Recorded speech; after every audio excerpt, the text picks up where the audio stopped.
This is Bill with Bill's Never Ending Projects, and I grabbed my book as I keep some records on some of the tractors I have. This is a 1950 Farmall H. I keep the snowplow on it, so I call it the snowplow tractor. Its serial number is 336030 times 1. I think that means gasoline, made for gasoline. I purchased it in 2006 on my birthday. I was 52 years old at the time. He wanted $11.50. He gave it to me for $9.50, so I figured it was $11.50, so I just hired it hauled for $200.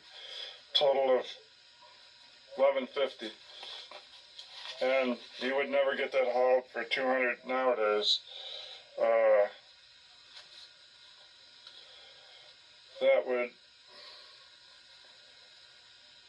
That was about 50 or 60 miles one way. So that would have probably been about $400 now. I guess it says this was before Marketplace. I found it on a newspaper ad. But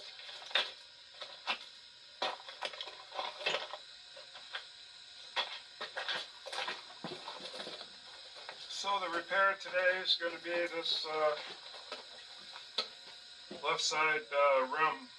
And I wouldn't doubt it if the other side needs taken off too and looked at, but nothing like this one. I'm going to show you the damage over the years I've been looking at. This is how the guy lifts the snowplow up. He built a pivot point here under the carburetor, then crosses over a beam to stabilize. There's actually two. He's got it made actually so you can take it off quickly. And then, yeah, so he's got that big solid rod from some other tractor loader or something going across. And I guess this one here, this channel, is actually welded to the pipes coming out to the snowplow, so they'd come off with it. I guess then the pipe would just stay there. That's how he did it. He put a brace in, and he run those pipes out to the rolled diamond plate that he rolled. Must have had a roller. Or, I don't know. How would you roll that? I don't know. But then, so you can see he put something on the bottom for the edge to scrape. I really would have to look to see what it is myself. Oh, you don't really see it. He stuck out only that little bit of it, a little more down at the other end. But you just see the rolled diamond plate on the inside. And then to lift it, he put that. So if you see this on here and you're wondering what it is and how he did it, he just put this little frame out across. He never used the holes where the elevator bracket's hooked. He just welded this here, and this weld doesn't even have a gusset. There's no gusset. So that weld alone holds it up. It's just that you can't crank the tractor. Or grease the greaser. I've never had this cylinder leak. So it only lifts the blade up about 4 or 5 inches. As you can see, with the blade down, some of this is already spent. Anyway, it had this alternator on it when I bought it. But it did have it didn't have battery ignition now when I bought it. I bought that from a junkyard for about $75 and put it on it when the good part I knew nothing back then. This might have been before we had the when we first got the internet, we still had dial-up internet. And I don't know, maybe I could have got information back then, but not like today. I couldn't get YouTube videos then, so that's the tractor. It has cutoffs, and the cutoffs is the whole problem.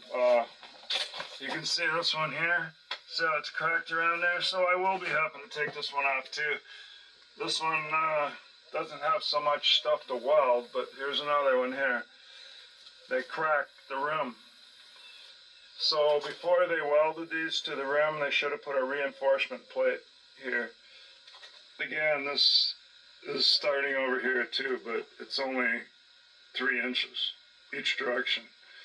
It's not 2 feet like over there. Let's go to the 2-foot one. I'm thinking some of these decals in this paint are original. Oh no, I can see right here on the where this is painted. See the glass? See that little bit of paint where somebody didn't tape it off, or taped it off, but it got spilt in there. Okay, so it's been painted, but they could have taped around that. But I put the steel pulley on it. I think some tractor sales place, junkyard used parts to me for about $45 or something. But it's these fenders. See that handle on it? All rusty near the bottom, but I'm sure he's got a big plate back there reinforcing them. Oh, he's got their own reinforcements. They go right up and around. So then he just welded, looks like 2 angles. 2 angles to him. I looked, he's got a big steel plate behind there. And the angles are just to strengthen it up some. But anyway, that's what it came with, those green fenders, Oliver, whatever. So let's go to the big damage. You can start to see where it's on the bottom.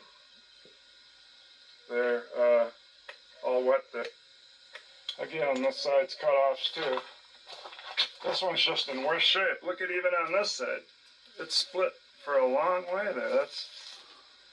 That's like 3/4 of a foot.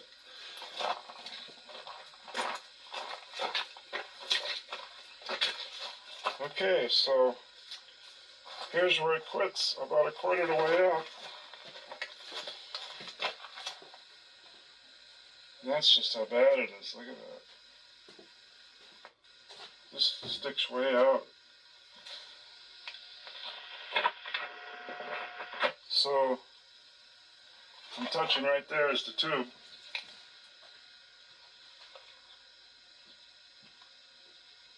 So tubes are like $100 or more. I don't want to buy one, so I want to get this dismounted and save this tube. I don't know what this is on the inside.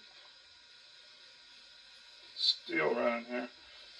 We'll find out what's all in there. What if this is the rim?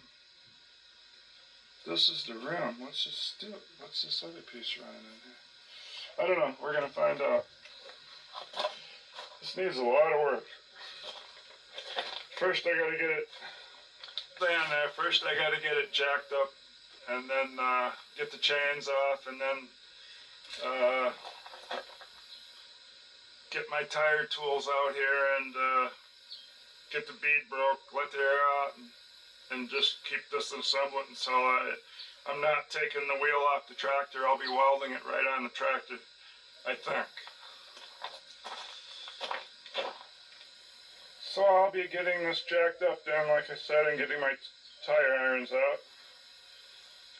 Keep them in the right behind that door in the corner, so I shouldn't have to go far to get them. But I think the bead breaker's further away. It's a big heavy piece. Let me get all those. Okay, now I got it jacked up so I can roll it over. Let's look at this rough spot a little better. I'll roll it this way and put it in gear.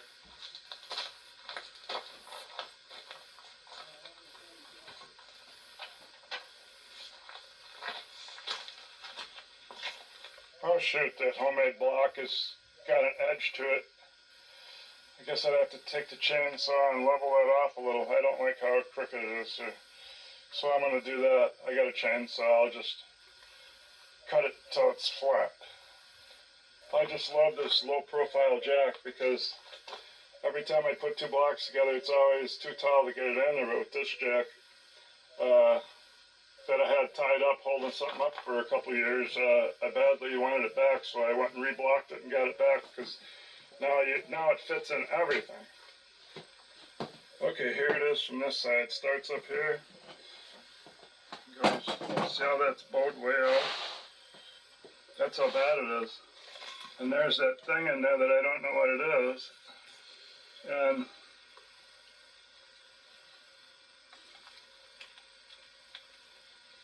there's the tube.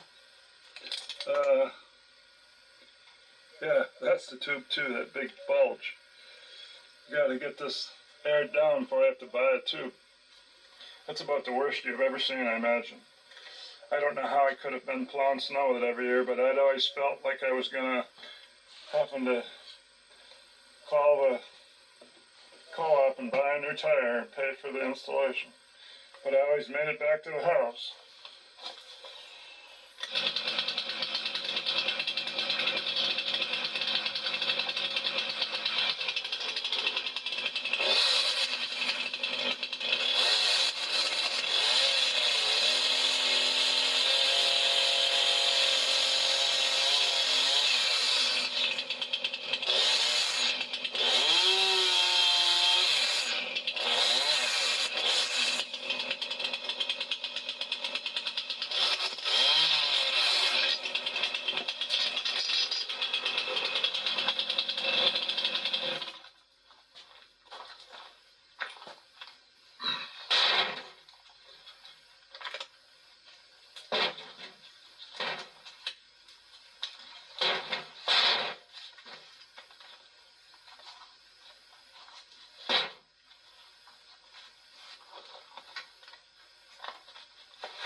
Seems to be this low-profile jack.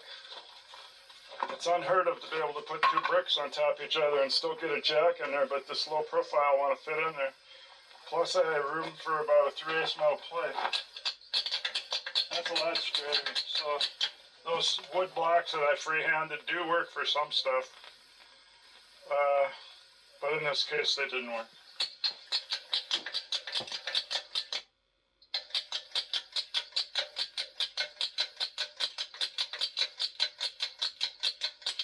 I freehanded a bunch out of an old tree, but my choice of the tree wasn't very good. The reason it was dead, it was probably being eaten by something. And so then sometimes I get into the blocks 10 years after I cut them, and their parts of them are turning to dust. So I guess that wasn't a very good choice.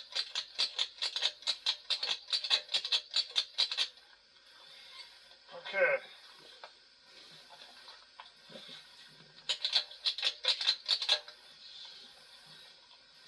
Maybe I can put some blocks here under the drawbar too, for like a jack stand. And that's what I'll do. I had to let it down about a third time that I let it down. It's because that axle right there on the end, it's curved. You have to get about that far in before it levels off. So I'll go ahead and jack it up. I think this should work this time. So if that drawbar there wouldn't have been there, I would have been jacking right around there where that drawbar is, and I would have never run into that. I guess you can see on top where it slants. And I don't know, the bottom looks straight from here, but when you get under there, it's not straight. It slopes all the way to the jack. So anyway, I guess that's how I have to do things lately. Trying to get the block off the 620. I mean, I repeated that process till I figured it out more than 3 times. So I guess that's the way it is when I do something new. I haven't jacked up an H lately, so when I do something new, it's 3 times to figure it out.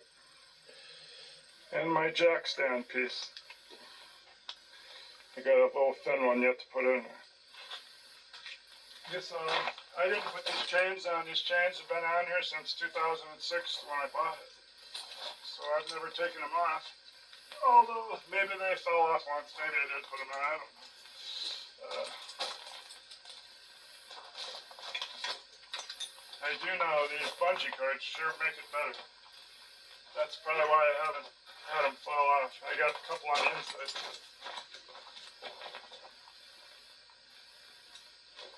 inside. The inside could hit the fender. Well, they shouldn't, but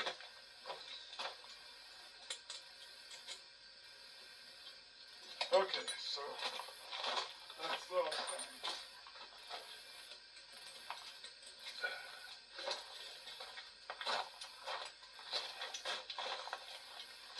One, two, three, four, five. I'm sure a couple were broke, so I must have at least had 3 on each side.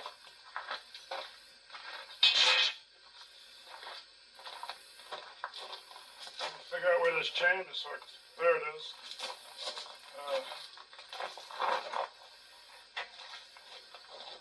Bring it up here where we can see it.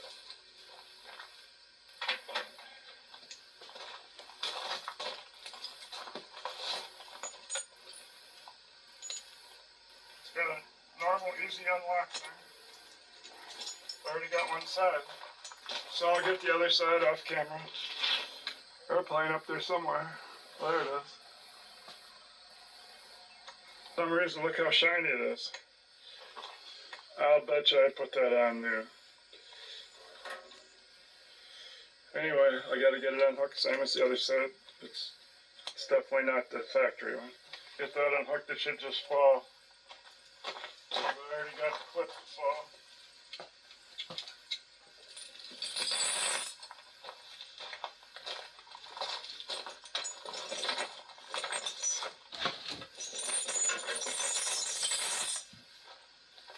Okay, we're chains. First time I've ever seen them without chains. Well, I gotta let the air out and start dismounting this thing. I'm sure you've all seen somebody dismount a tire. I'll bring you in a couple times for a few seconds each time. Valve stem's right next to this bar. Spoke. I can't turn my valve stem tool around to let the air out. Maybe it's possible I could unscrew this part, but I'm sure it would be corroded. Maybe I'll try that first, then I'll sit here and try to figure out how to unscrew that. Getting a steady stream of water, and I haven't even got it all the way out yet. So I would say it's a loaded tire.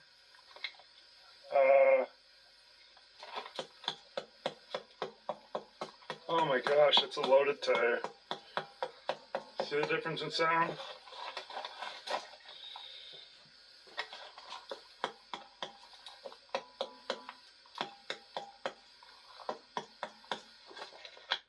It's many days later, and I ordered a little thing. I'll hold it up and show you. Well, I came to a dead stop when I found out there was fluid in the tractor tire, and I guess it's up to 35 gallons. They'll fill it up to about this far from the top. That's why you would put the valve stem at the top to put air in. And while I was waiting, I went over to my Super MTA, and that one's got fluid in it. And I just wanted to see, and I should have took it out of there about 3 years ago, because the guy I bought it from said they're leaking and you got to get it out of there. It's going to wreck the rims. But I haven't done it yet. And so I at least jacked it up, put the valve stems to the top. That was quicker than getting the tractor running and driving it ahead or back. And I did that to both of them. And you got to have the valve stem at the top. It was almost at the top, so they must have filled them pretty full, and I still got fluid, so I had to adjust it just that little bit.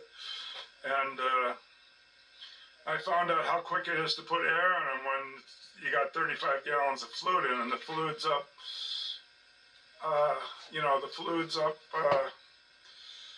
if this was the tire, the fluid's up to about here, so that means you only got that little bit left for air.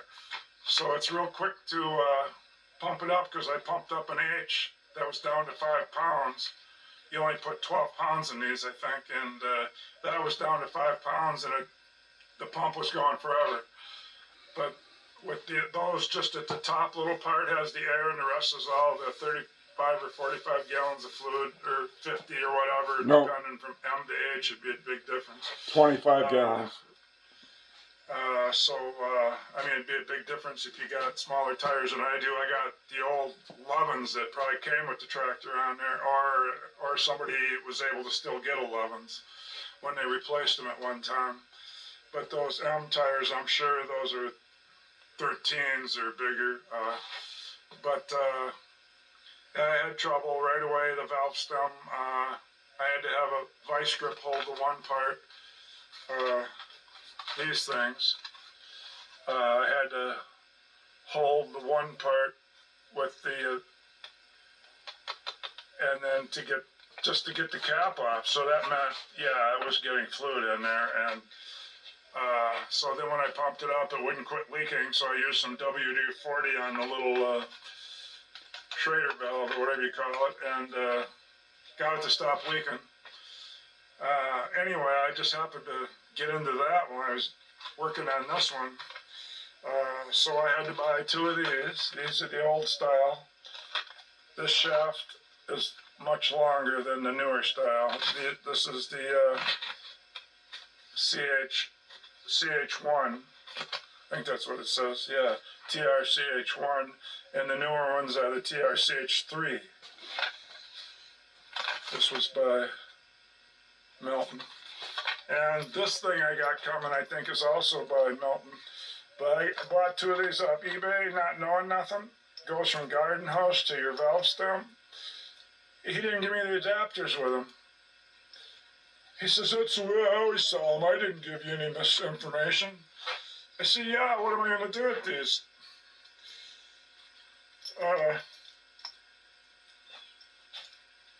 So then I had to order one that's coming in this morning that's going to have the adapter, because there is no valve stem that huge. I don't even think on truck tires, but it'll come with 2 different adapters. One of them is bound to fit the valve stem, so then I'll have something that'll go from a garden hose to the valve stem. And then I bought a little pack of garden hose. I think it's 10 feet.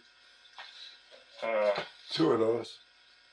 I never tried to see if that part fits on one of these 2 ends, but I'm sure it will. I think it's this end, it's got to fit.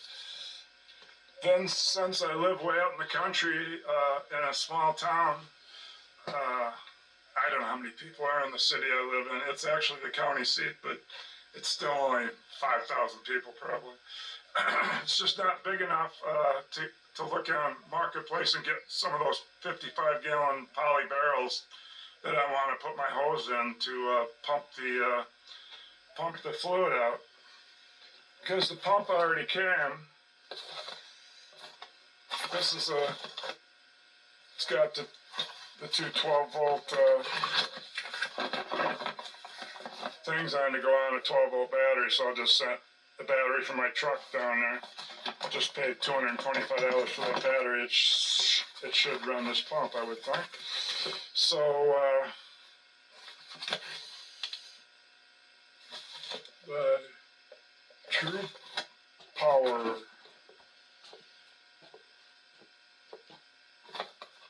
utility pump. But so then I just need one other hose to go on here, and the barrel. So I guess I've been messaging some people on Marketplace that get those barrels weekly from their job, and they sell them on Marketplace. But it's all the way an hour drive to get one. And then one guy said, I'm working too much overtime to meet with you right now. And so we tried another person. And then I seen, instead of going northwest, I could go southeast an hour. Everything's always an hour.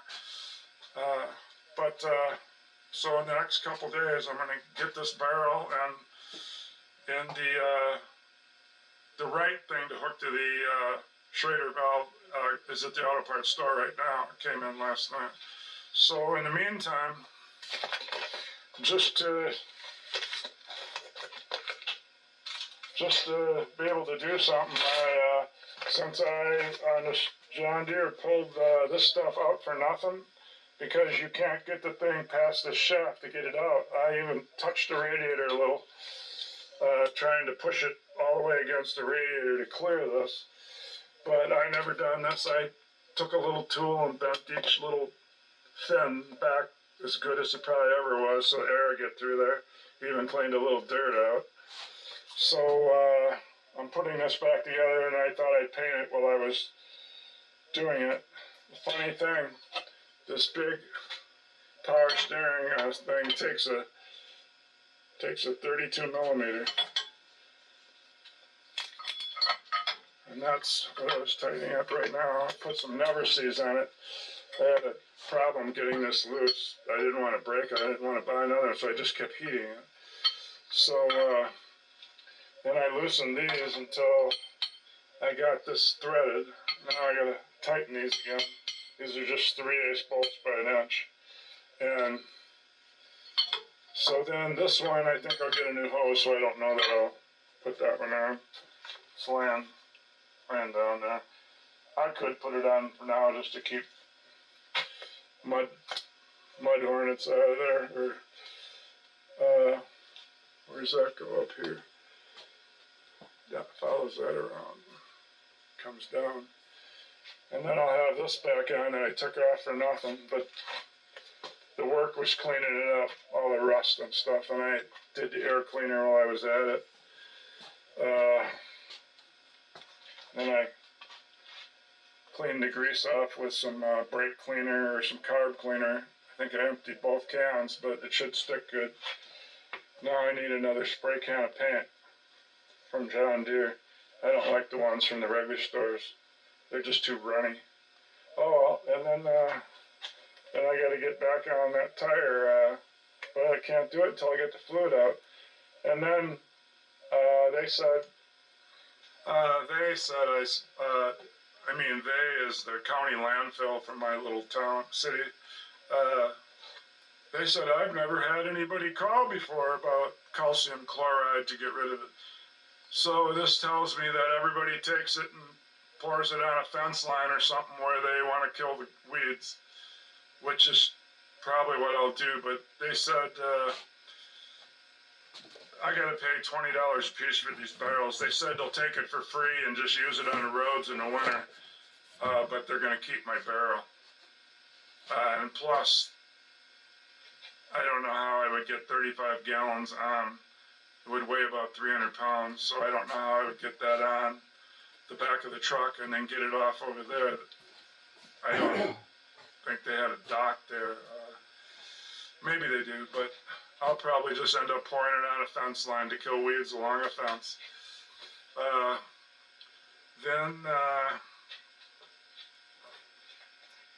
Yeah, that's the other thing. If I don't put it back in, because I don't like it, just to check the air on a rear tire, you got to have the tire all the way to the top. Like I was saying, that seems to be a pain in the butt sometimes if you got a tractor stored in the shed and you got other tractors around it and you want to go in and it's not a good idea to have that stuff in there, because look what I'm doing now. I'm doing all this welding I'm going to have to do. I'm going to have to buy a piece of steel. Probably going to have to use my little Harbor Freight press to bend it a little bit. And so all that's because of this calcium chloride. So, but if I don't put it back in, I'm going to have to pay. I want 2 wheel weights on each side. I think they're 75 pounds a piece or so. Or maybe they're more than that. I want 2 on each side just to equal what the fluid was. And so they must be over 100 pounds a piece, because the fluid's up near 250 or so, I think. Maybe 3, and so that's what 2 weights on each side, I think, is around 250. So yeah, so that means it'd be about 100 1/4 each. I don't know. I've never even taken off a Farmall H wheel weight. But all I can do now is talk, because I don't have the barrel and I don't have I don't have the fluid out yet, and so I got to dismount the tire even when I do, and then I decide whether I'm going to put it back in or not, which I don't think I will, and then I'll have to keep rinsing the tube out. Other people that have money and aren't retired would probably just go buy a $100 tube, but I don't know if that's an option right now. Because I bought that 42 scrap H last month, and then I had to put a new battery in the truck. That was the $250 for a battery, and then we had to pay to have our sewer pump. Everything's 200 this, 200 that, 300 this. So I'll probably try to use that inner tube again, and I'll just try to keep putting water in it, and then letting it drain out, and keep doing that till I can get water in my hands where it doesn't make them burn. I mean, because I got a cut. You know right away if you got all that stuff out of it. Immediately it burns. So I'm sure when I dismount the tire, there will be 5 gallons left in the bottom of the tube that I won't be able to get out of there. And then I'll have to deal with that. Making it a little harder to dismount the tire, I suppose. So, well, I'm probably going to mow grass because we're having company this weekend. So as long as I'm at a standstill here, well, I could be taking valves out of the John Deere head. There's always work. But I kind of like to stay on one thing, and then when I switch, I switch. But sometimes you got to wait for parts. All right.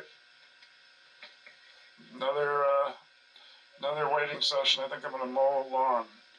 Hey, I'm sure it's a week and a half later, and I had to do some sheetrocking in the house, and I didn't have all these parts, so now I'm out here back on this job. I'm pretty sure I got the wrong kind of pump. It was some 12-volt pump. I got cables going up to the battery.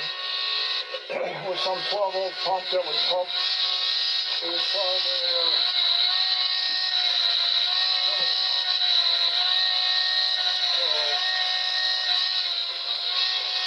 I don't know. I don't like it. I got the right fitting finally to hook the hose to it.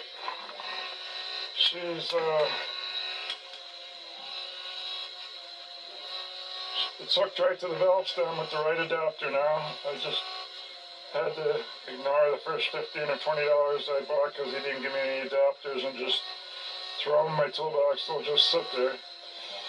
And then the one we got, that I knew that we had to have an adapter, so then I made sure we got the right one this time, and I got the battery charger on 10 amps, and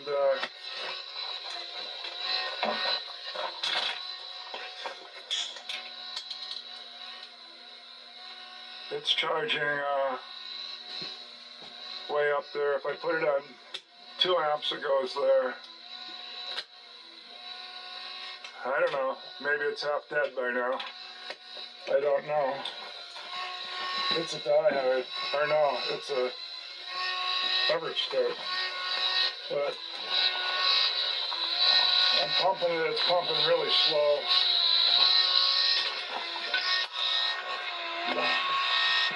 I do got some down in there, and I see circulation, but it's like a glass full. It's like half a glass full every time it gurgles.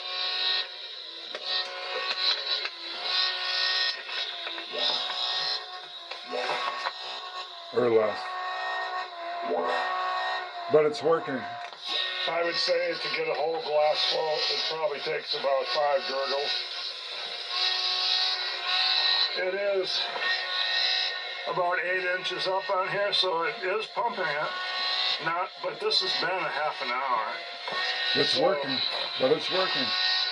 I would think it's going to deaden this battery before this is ever full.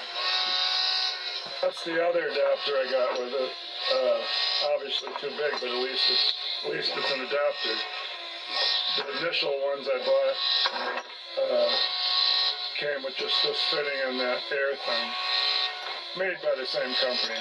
They're all made by the same company. So let's see. I pounded on the tire to see how much in this 45 minutes or I don't know, maybe it's only been a half an hour, but it's kind of boring waiting.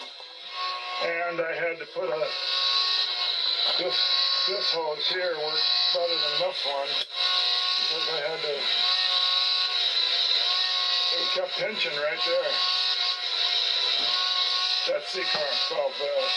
Well, let's see where it is. This is the top. Acts like a flat tire because there is no air in it. That's what it should act like.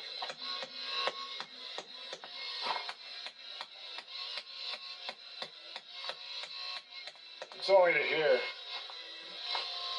And that's not that far from the top, so this is gonna have to pump for about 3 or 4 hours. This is ridiculous. Anyway, next time I'll try a different pump. Or I'll talk to the tire guy in town that does farm tractors to see what pump I'm supposed to put. But I just gotta get this fixed. I don't care. Let the thing pump for 5 hours, 4 hours.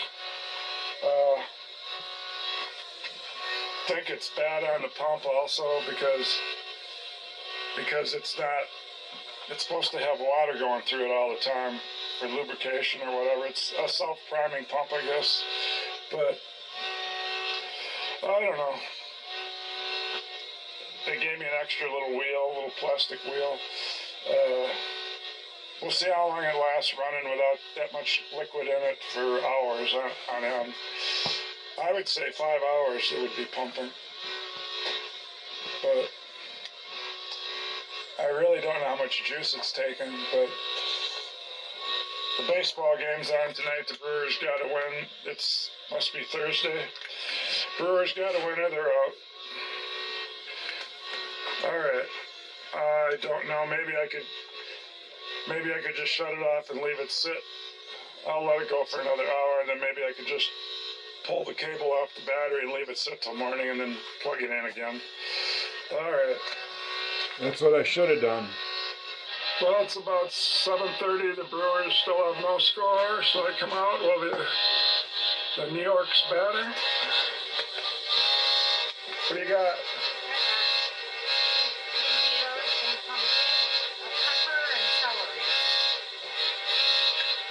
Oh, okay.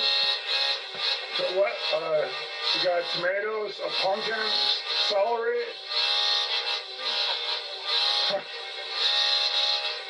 Well, you can see we're up over that line now, so we're nearing the 20-gallon mark. And since it's been going now for sure an hour and a half, that means it'll be, 4 hours, I guessed it right. 4 hours. So back in the house. I'll check on it about the 6th inning. Turned out the Brewers started an hour early, so it's only 7 o'clock now. Don't mean nothing because I didn't write down when I started it. I never thought to do that. But when I went in about 20 minutes ago, it was only an inch or two above that ring. Now it's like 6 inches above. So if I come out in about 20 minutes, it probably would be half full. So Nope. the worst scenario is it's 7 o'clock now. If I started it at 5 o'clock, so the worst scenario would be 4 hours. And since it's the end of the day anyway, it isn't going to affect much unless the battery goes dead. Well, I'm going back in. You hear the sound? It sounds different. I finally found a channel on YouTube that would show the Brewer game, but they put a big square in the middle. So it's better than nothing. Okay, I come out this morning. It's about in the 40s out here. And that's good. Didn't freeze. Doesn't matter anything for this job, but so the problem is, I came out to check this last night. It was at that level. It's like 6 inches above that rim there. I don't know if you can see it or not. And that's where it was when I come out to check it at 20 to 8. And then when I come out at 8, it wasn't pumping, so it means it pumped for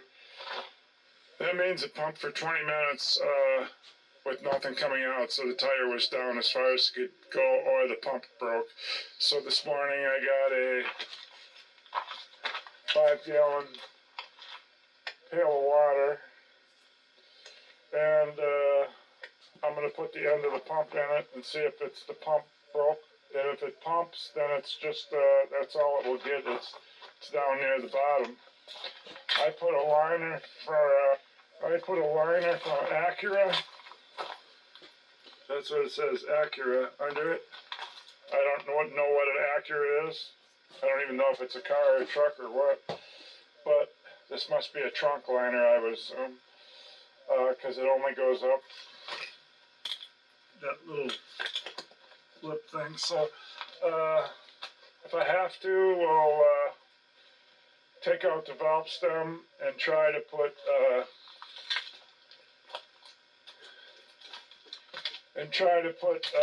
a little hose through that and siphon the rest out with a tiny little hose going through the valve stem opening, because the opening leaves this big of a tubing to go in, and it looks pretty small, so I don't that do would take forever to drain. I don't do anything like that. There's 12 gallons left in it, so I'm gonna go to do all this stuff and Not true. So we found out that the pump seal was out. I tried to call True Power, and they don't put anything up for buying parts on their site, just to buy it. So I asked Copilot on the computer for their email address, and I tried emailing them, but the phone number Copilot gave me was wrong to some other company, and who knows what the email address is.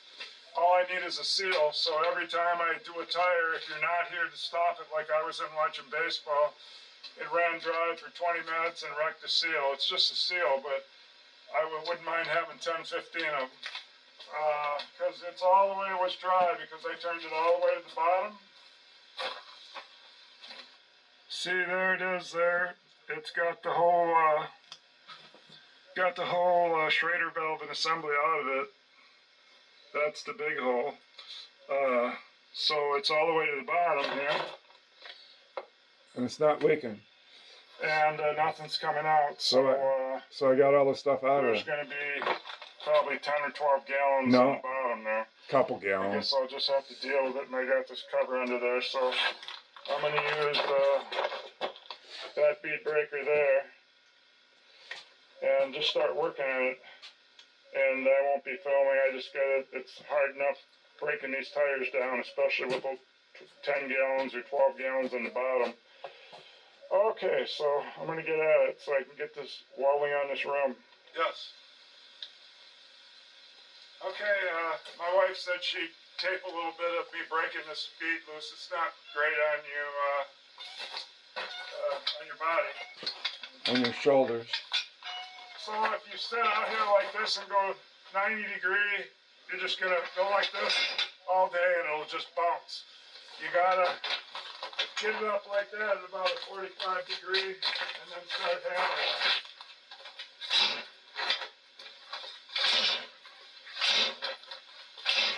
In fact, I don't even have to listen to it. I can put on earmuffs.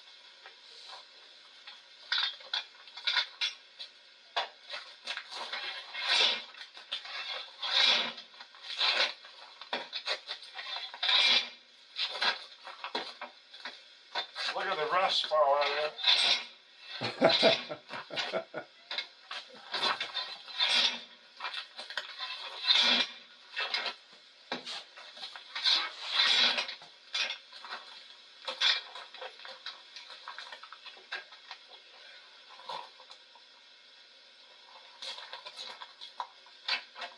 Put it in neutral and turn it.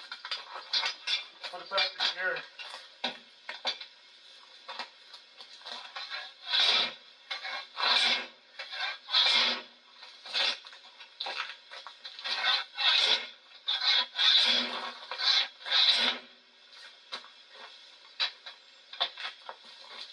Seems to be going all right. That's good.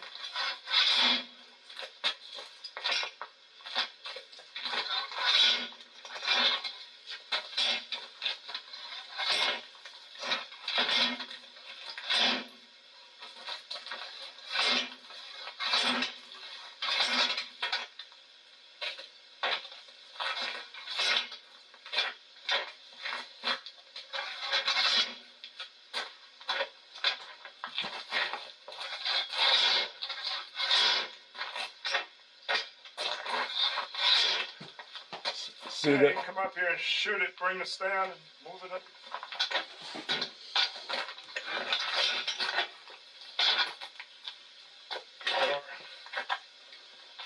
I've been getting Gotta take that with you. See, I just broke it loose. Yeah.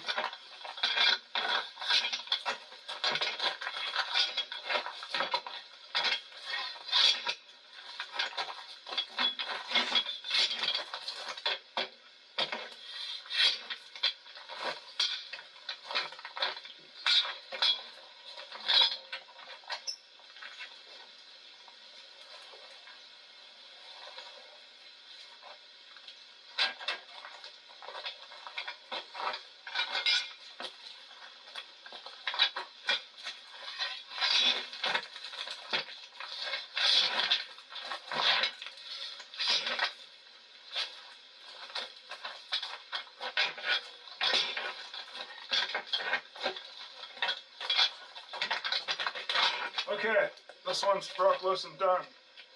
Ooh. And done.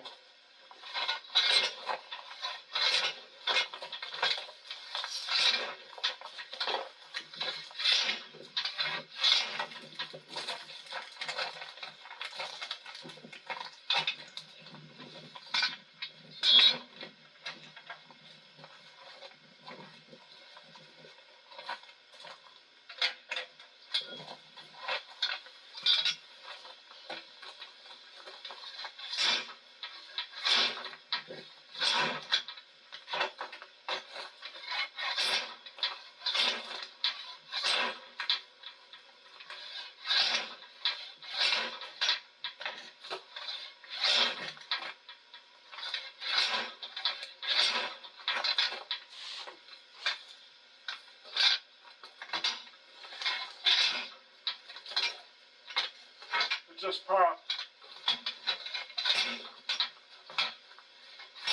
Once they pop, you don't have to do the heavy slamming anymore. Oh, that's good. Oh, unless you start on the opposite side. Oh, that's a crooked tire. Or rim.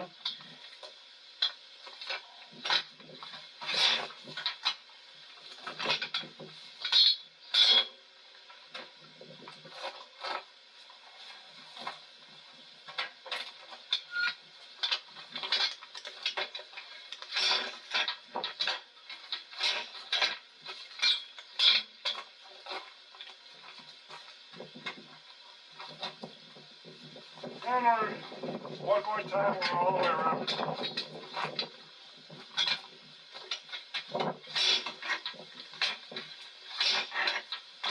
Okay. So now I just gotta get the quiet tools. I won't be working back here.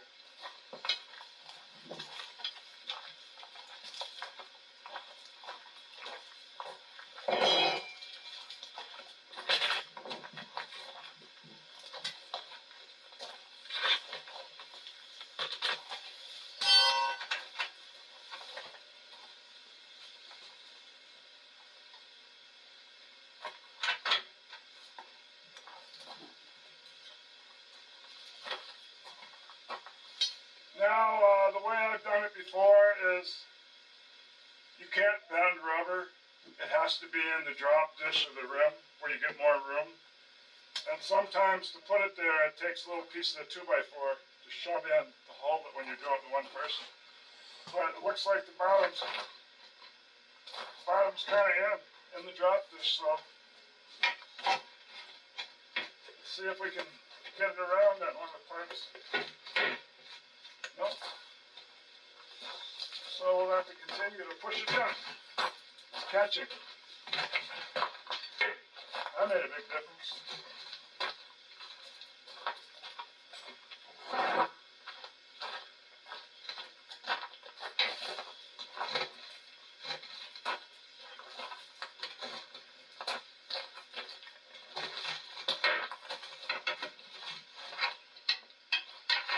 Now I can maybe use my good one.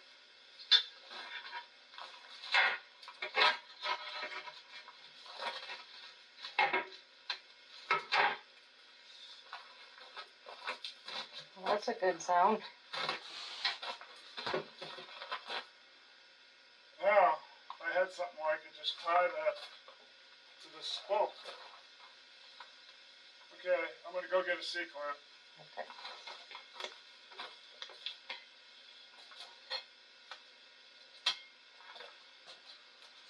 Maybe it'll work, maybe it won't.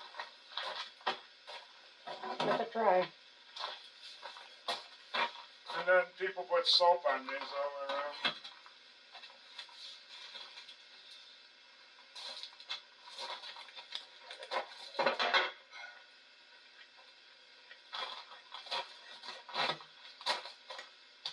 I just keep pushing to make sure they're all the way in.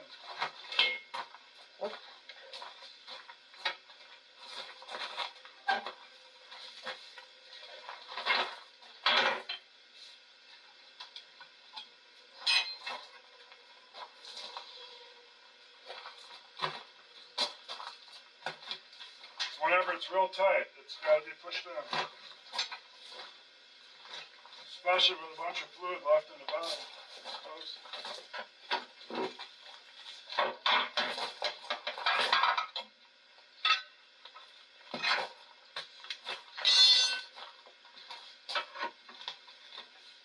You don't want to take too big of bites. No, I can just let it fall off every time. You also hope the tube isn't sitting there when I just smash this in right to the rim. I'll try to turn it. I guess I don't get it turned. Let me try going this way a little.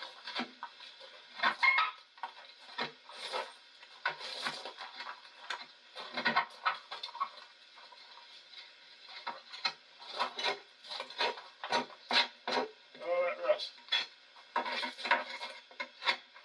Well, I rammed it in hard to the rim again. Hope the tube wasn't there.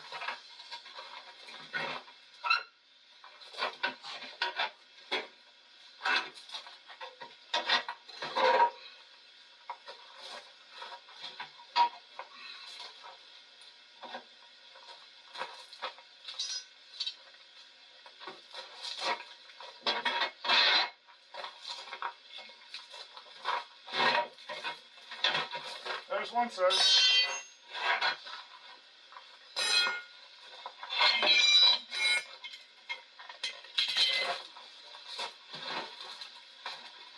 And now we can get the tube out and see how much we got left out. I don't know how the tube could be good. What? Never leaked. Because the tire's so wrecked on the other side. Well, I know. I kept saying when we plowed snow that maybe I'll break down there, but it never blew out. It's something to do with the fluid. If the fluid wasn't in there and you had this big of a hole in the rim, I'm sure it would have blew out. It must be because of the fluid. Different density or something. Or different something. It reacts differently because when you have a little hole in a tire, it always bulges right out. So then, how could I have had this big of a hole and not had a blowout? I know. Sure luck.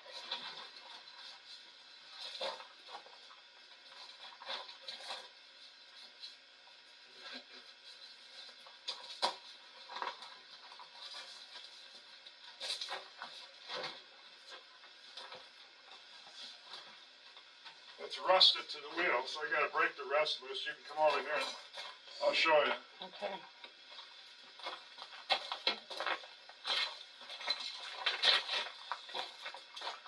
The cord's not gonna read it. Well, I'm gonna do it All the for way with you, or it won't work. Okay, so you can see why I'm not getting it. This is rusted right to, this is rust. Yep. It's all part of the rim. That's gone. Okay. So first, I gotta break this. Look at these big pieces coming off here. Yep. But that doesn't mean that it's gonna wreck the rim. There, see how it came out like glue? Okay. Here's some more. It's really stuck right below now. Let me check the other side then. Okay. You got the idea what I have to do. Yep. Oh, Okay. it's there. The glue jobs broke loose. Now it's all rusting on the way to the tire right here. So if I had two people to put a bar under the tire and lift up, Yeah. I could get the inner tube out. Well, why don't I stop filming?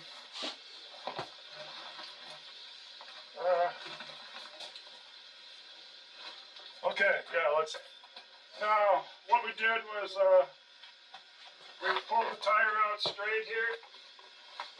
Otherwise, it would just go way back in there and I wouldn't gain anything when I let it down. I took out my jack stand under the drawbar and I let it down. That got the weight off the top of the rim so we could get the tube through there. So we just kept going like this. And it keeps coming out. This must still be welded to the rim. Oh yeah, welded. Really welded. So we still had a spot left. Okay, so now I'm gonna jack the tractor back up to where it was, put the jack stands back under there, and now we have to deal with pulling it out and getting the rest of the tire off. Looks like it's kind of dark in the picture.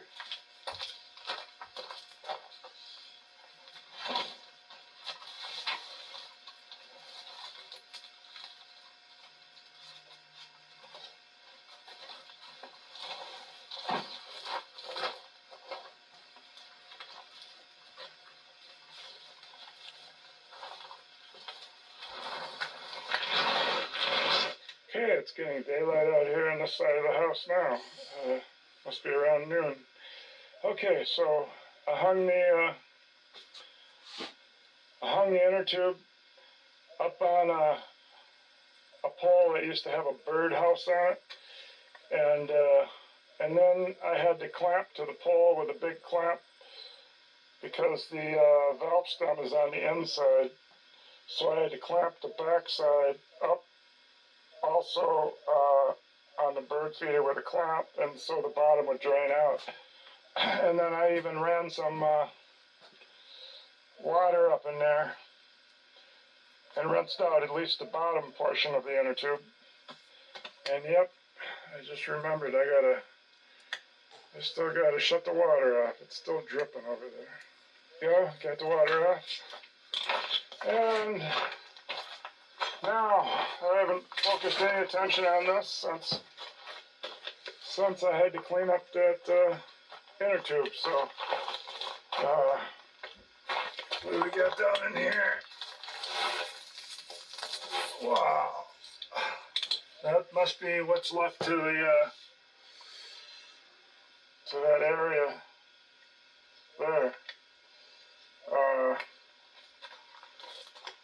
I didn't even think about it till I was over looking at that inner tube. The part you unscrew to take the inner tube out, I didn't have to unscrew it. It's still on. It's still over on the inner tube. I never unscrewed it, and so I take it that it will come off because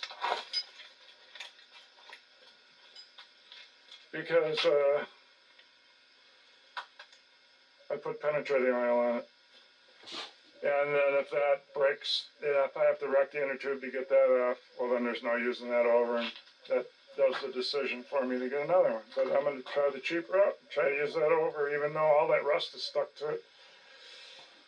Maybe I can get one of those, maybe I can wrap something around the metal after I fix this. That's if it's fixable. So I guess I'll get the shop vac and I'll vacuum all that out of there, or get a little cup. And then I'm going to get this tire off, and then I get a look at the rim, and I'll show you too. This part is coming off so easy it's not funny. I barely touched it, and I got from here down to there with one grab, so it's just falling off. So that's good. Now I'm getting a look at the wheel rim. Let's get this off. And then these,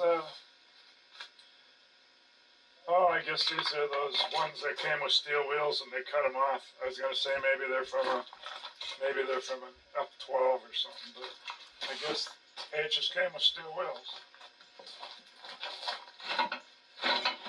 Huh. Boy, that's the easiest I ever got the inside of a tire. So,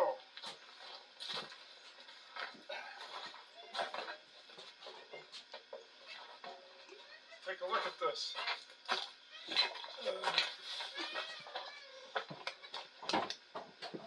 I'll go ahead and get out of gear here. Spin it around. This is my first look too. Can't see nothing with the tire on. Jeez. Shit. I should have put my bucket under all that.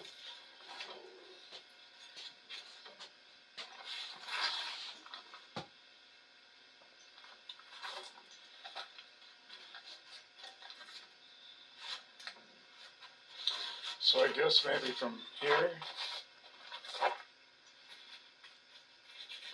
So let's take it back to where we were a second ago. Okay, so it seems like you get a tape it.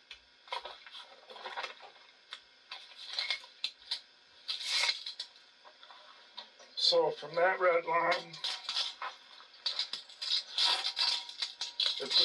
I ain't saying it's good, it just looks equal without big rust pieces hanging out. 2 feet. So 3 feet of it.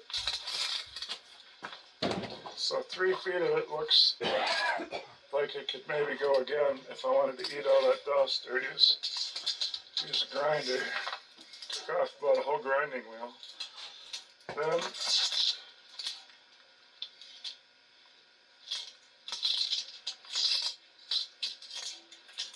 Then about 2 feet's in question. Doesn't have big holes like the other side, but it's probably pretty thin. And then a little section looks like the other side. And then we start this section.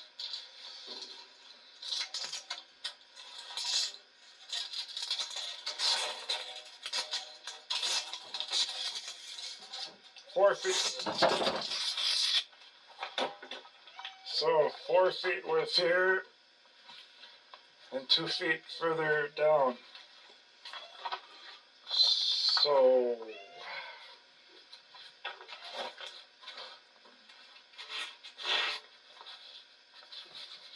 okay, so that's the shape that I'm in. I'm going to decide what I'm going to do. Okay, a while back, I think 4 years ago maybe, bought a new tire and wheel all together from a junkyard for that H on the left. It's a 44H. I paid $600 for it. The guy was mostly just selling it for the engine. So someday I'll see if I can go through the tranny and make it a usable tractor. But I put a new tire on it from a junkyard. You can see it on the right there. It's pretty new looking. I had this wheel left over, and I ate all the dust after I did it, and I welded up I had to weld up the valve stem hole or something. I'll see if I can find the spot that I had to weld up. And then I painted it inside and out, and I wrote down here 44 Farmall H. And I put right there, it's a 9-inch rim. And I measured it, it's the same darn rim. Same thing. It has the blocks on there. And the inner tube thing's cut real nice. It must have been, there had to have been a bad spot, or else it was just super rusty. I'm gonna look for the bad spot right now. I must have ground it down before I painted it. But anyway, it was, I'm sure, clouds and clouds of dust to save this, to make it even presentable. But maybe other people would have threw it away. So anyway, I saved it. Now I can use it. And if I had a torch, maybe all I'd have to do is cut off all these spokes. Right there and there and all the way around. Just torch them all and then weld that one on. But I guess I'll pull the wheel off and throw this,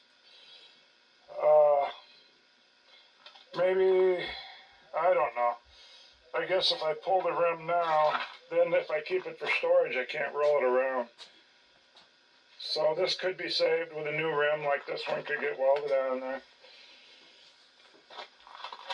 So I guess I'll get some cast iron over here and get this one off here and get the new cast iron on there and clamp down.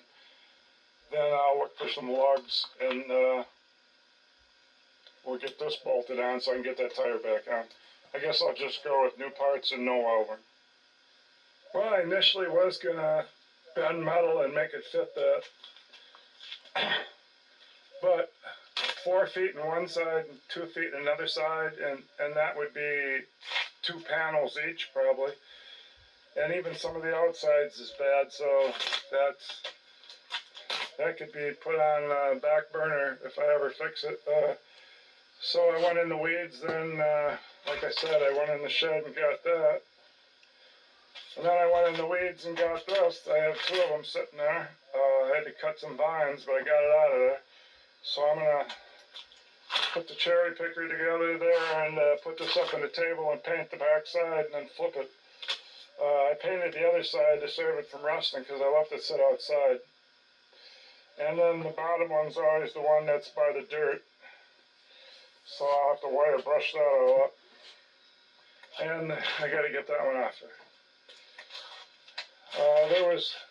There was a date code of December 3rd on it, but the year was left off, so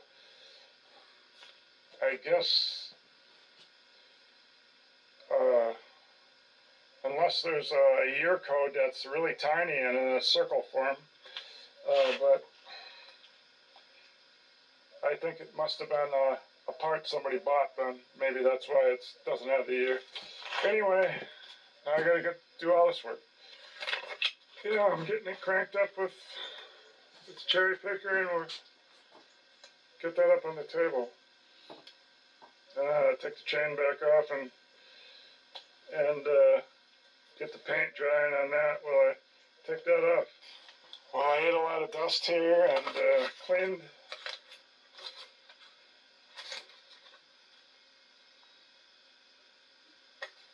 that up, and then I noticed, this keyway is real nice on there. Maybe I should take that off and not paint it. I've never even had one of these out. When you put the wheels in and out on a cultivator, there's no reason to take these completely out, you just loosen them. But look what I found. This one. Probably about 1 inch. Yeah, 1 inch. Okay, we're okay. We've got this, all the rest except for that inch, and that one's good. So we'll go with it. Well, I'm gonna get some. So I'm gonna get some paint on this and start getting this one off. Hey, the sun's starting to go over there, so could be quitting time, but I got that cleaned up and painted, and I did the clevis thing. I gotta get new lock washers. So now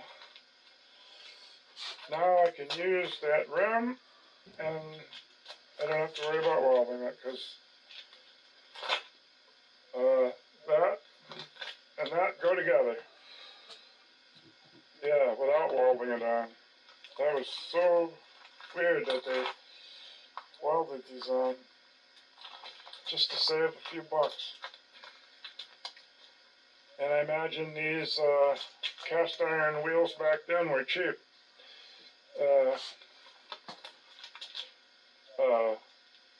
But back then there wasn't any money. This is a 1950 tractor, so it's the second newest one I got. I got a 51, but I'm gonna go and see what time it is, and then maybe if it's not that late, I'll come out and start soaking these down with penetrating oil and see if they'll come loose. Happened to wire brush and clean up the drawbar while I was waiting for the stuff to come in the mail to pump that the pump and the hoses and fittings. So I was bored, so I painted some back here, and I know that red has nothing to do with International. It's just what I had left over from the snapper. So now it'll match the inside of the wheel. I'm not painting the outside. That's easy to get at. Can do that anytime, but I painted kind of the inside. Now I'm looking at this. I was going to show you. That's why I turned the camera on here. Look at, they're all four in one spot. Unlike those, where they're two on the outside and two on the inside. They're all four together. Huh. Never looked at that before. Alright, well, and I gotta use a cherry picker to get this off there, plus I'll have to keep wiggling it to get it off, so, oh well, at least I won't have to look at this rusty rim anymore. I might just throw it in the iron pile.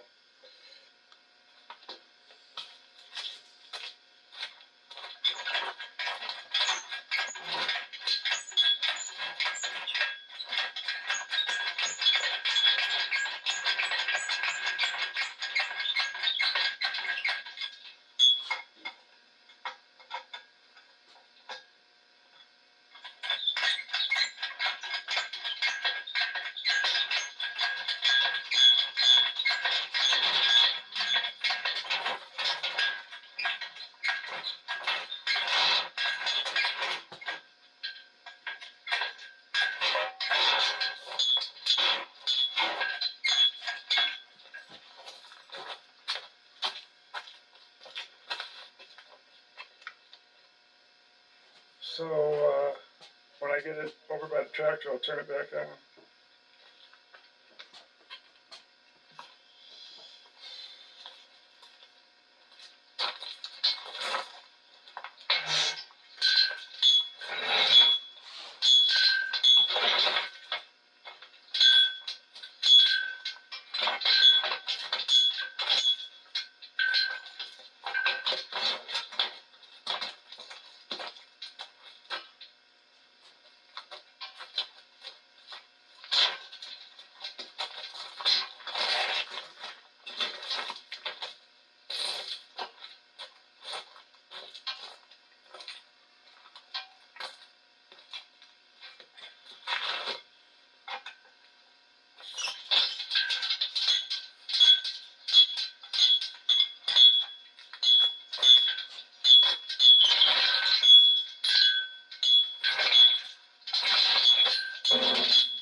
she's lined up, but the keyway is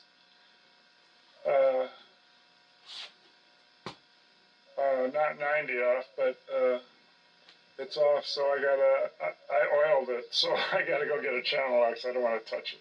Okay, the channel locks is working great. I got no leverage when I was turning it with my hand when I was wire brushing it. And if it wouldn't have been for this, if it wouldn't have been for my 1/16 and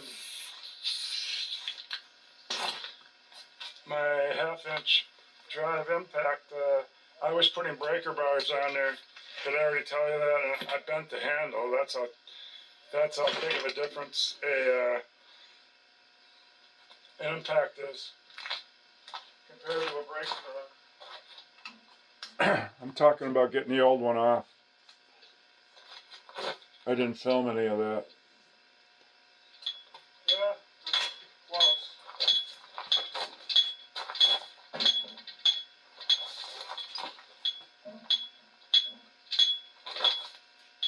I know if I let it down again, it'll just go too far. It's so close.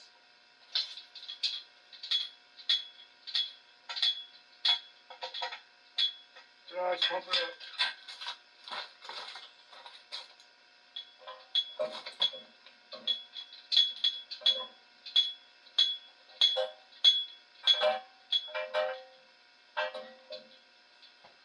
There we go. Second catch.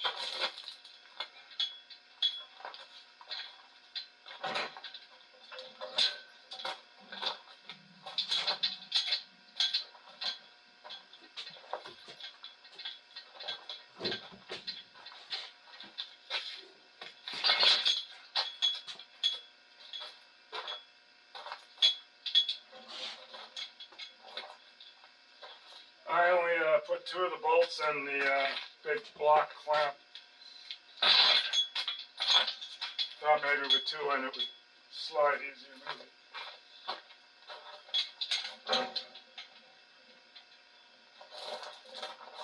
Yeah, it's definitely in the keyway. Okay.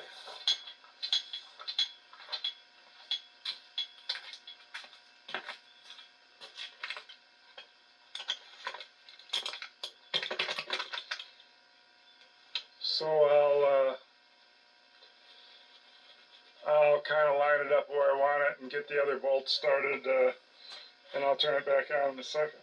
It's out about 4 inches. That's good enough to take this off, I think.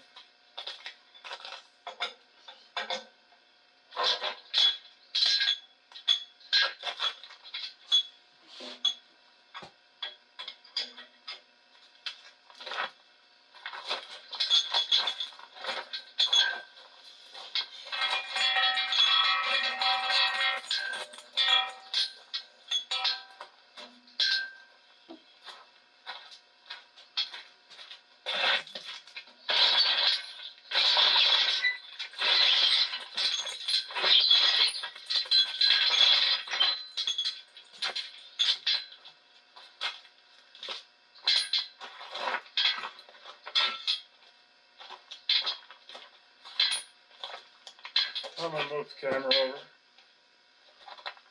Okay, well I see the bolts are on the bottom. We'll put it in neutral and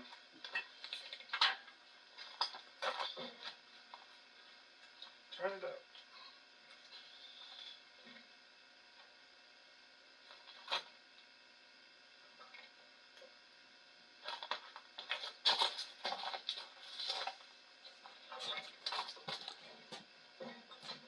No, I should put it out 2 inches. I have trouble with the bungee cords hitting the fender, holding the chains on, so. But those other wheels are I built. don't know where to put it. That side, They're of course, built. the whole wheel's built different. It's built But different. it's putting the chains real close to the fender, and I hear them hit once in a while. So, but then I got more room to go into the shed. So, I almost got to have the tire on there, I guess, to decide. So, then it's harder to tighten it. But I'll have to just snug it in some spot and then finish putting it together, then adjust it. So I got to get these bolts started on the other side.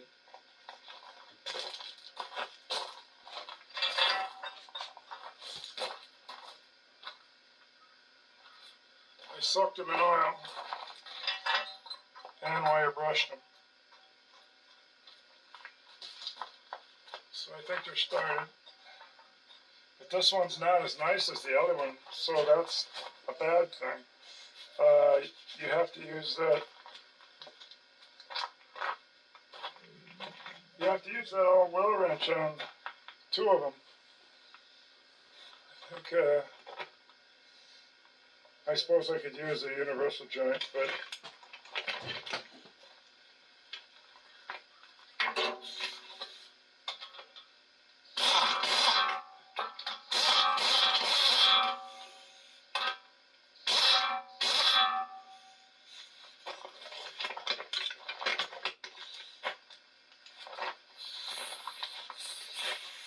I thought the socket sounded funny. It seems like the old cutoff, the heads of the bolts, and the old cutoff ones are smaller. So now I got to put my 1/8" away. I don't know what I did with the inch socket. Here's the one you're supposed to use. I imagine one is 1 1/8". Probably one's 1 inch. I don't know if it says on there. That's just a part number, I think. So let's see if it even fits. I meant the other cutoff was bigger bolt, Yeah, it's the small head so and the big ones for the other side. So, well, I'm not doing it with this. I'm gonna find the other socket eventually. Okay, I found it. It was laying in my welder cart. And I'm just snugging these up anyway, so, but then I got my wobble joint.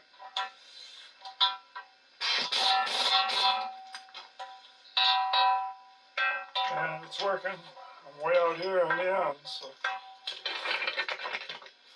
Way out here.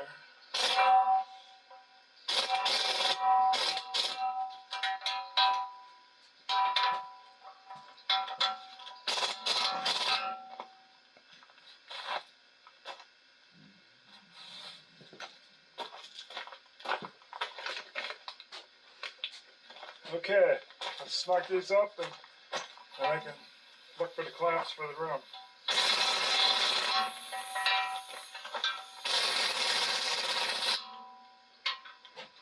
problem is I'm going to loosen these again because I move it out to 2 inches instead of 1 inch.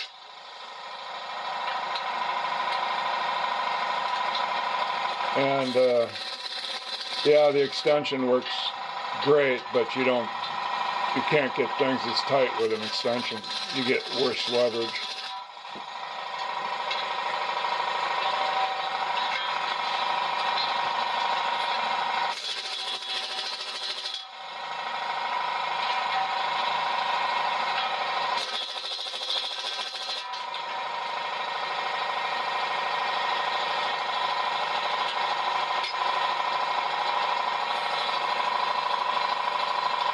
Switch to the default.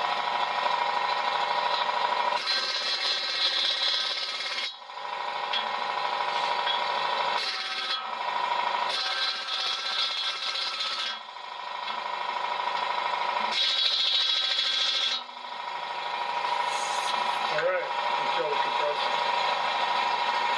I wasn't going to crank on them like that, but then I thought, heck, maybe if it's in the right spot where the tires are good with the fenders, then maybe I could leave it.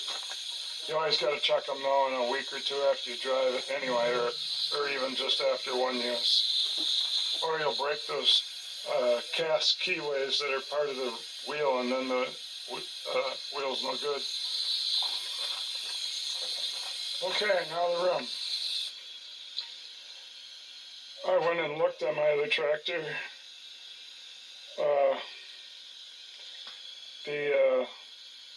It has normal fenders, not anything that looks like those. It has normal fenders, and if you put it out 2 inches, instead of about 1 inch like I got it, put about 2 inches, you get 4 inches up on top between fenders. A normal fender with extensions out to the edge of the extension. With extensions on normal. So you put it out 2 inches, you get 4 inches. That's what I got. So, yeah, maybe I like 2 inches better. Maybe I'll change it. It's the next day, it's in the afternoon. I was waiting for my wife to bring home a boot from the tire shop. And she come back after exercise at 1:30 and said they were closed all day. So I'm going to make a boot. And a boot is so skinny, it's like an innertube. It isn't going to do anything anyway. It's still bulge. So I got this spot. It's right through. So we need a strong boot. So waiting for a regular boot wouldn't have worked anyway. And this one, it must be a 15 from my pickup truck or something. I don't know what the pattern fits. I can't remember. It's been 20 years since I had it on a vehicle. So I'm cutting it, and it does look like it's coming out. So I want to cut this kind of like that square I got drawn on here, rectangle. I'm going to cut that up. Well, this is just a learning experience. I don't want this one. This is obviously a steel belted radio. So even if I could unroll it, I'd have all that steel. And the bottom part has no strength. It's more like an inner tube, I imagine. Unless I wanted to use the bottom part. I'll see what else I got. Yeah, how old this tire is, it says it's a Co-op Power Plus from National Cooperative Incorporated. I think Co-op makes tires anymore. So as you can see, I used the skill saw, not caring about my blade getting dull because I'm sure I wrecked it. I cut through all the wire and just, oh, there's the inside of my wheel. Oh, it's not rusty that bad. Anyway, so now I got this piece. I wanted it half this thick. I wanted it right there where it splits, but you gotta use one without the steel. I think all tires have some steel on the outsides. They're not in the middle, but I guess these have it all the way across because I just cut that portion open. So it has it all the way across, and it goes at an angle. It goes at an angle, so since it goes at an angle, I couldn't even rip the two pieces apart because it would always just go on an angle. So if I can't use this, then I'm going to have to find a regular tire. Well, I hacked it up some more. I cut the sidewall out. I got sidewall, white wall yet, and flat bottom. And then I ground it into a V so that the wires don't stick out and puncture the tube. But I'm not using this one. I've learned, even though I did this one that has steel all the way across, I don't know anything about tires. Maybe they all do. I don't know. But if you're going to put a boot in, you would cut the bottom of the tire with the tread to put a boot on the bottom of the tire. If you're doing the sidewall, you cut a piece of sidewall to go on the sidewall. This fits nice on the sidewall. This fits nice on the bottom. So I'm going to finish breaking down this tire so I can put it behind the machine shed and keep it for when I go to the landfill. And I'll have to put this rim inside now because it's out in the open. And I wrote down that it was so I know what the heck this is without measuring it. And I said maybe a pickup rim. So I got to get that done. Then, so a little can of quart, a little can of glue made for rubber that is good enough, so good that you would glue the sole of your shoes. It's about 80 bucks, 75, 80 bucks on Amazon. At this time, just to hold that there, I think once the inner tube is full, maybe the inner tube would hold it there. But we just got a $15 little can of contact cement. So I'm gonna try that. If it don't work, maybe I will pay the $75. So then I'm gonna break down that tire and maybe glue this up and just leave it overnight. Well, I hope I can fix it because I just got rid of a tire last week at the landfill, and it was just a little 11 width one by 38 like this one, and it was almost $40 to get rid of it. It was off my F20, and even partial pieces were missing. So let me get this contact cement. It's just contact cement. I don't know if it'll even work on rubber, and put it right down there where I got that. I got to rough it up because that's what they do with the correct cement. I'll have to rough up that and that, and the sides it'll touch, and then I'm just gonna leave it overnight. So we'll see you tomorrow or Monday. This is Saturday. Sometimes old tractor tires could be interesting to see if they're original, but this says nylon.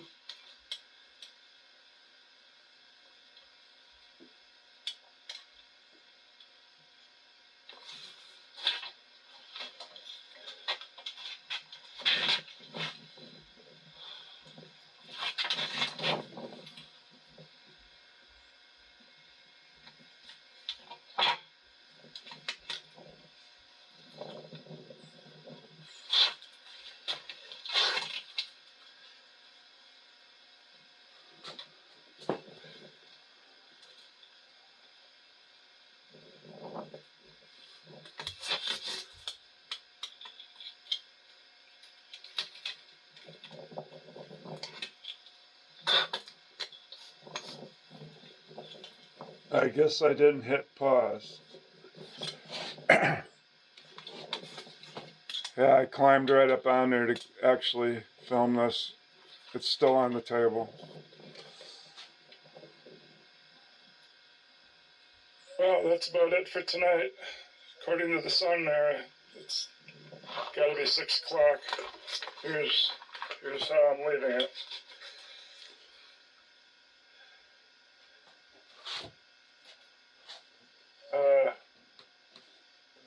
And then if I'm worried about it being so thick in the back where I could put a crease in the tube, I could use some silicone all around the edges, I suppose. Let that dry tomorrow while I'm watching football.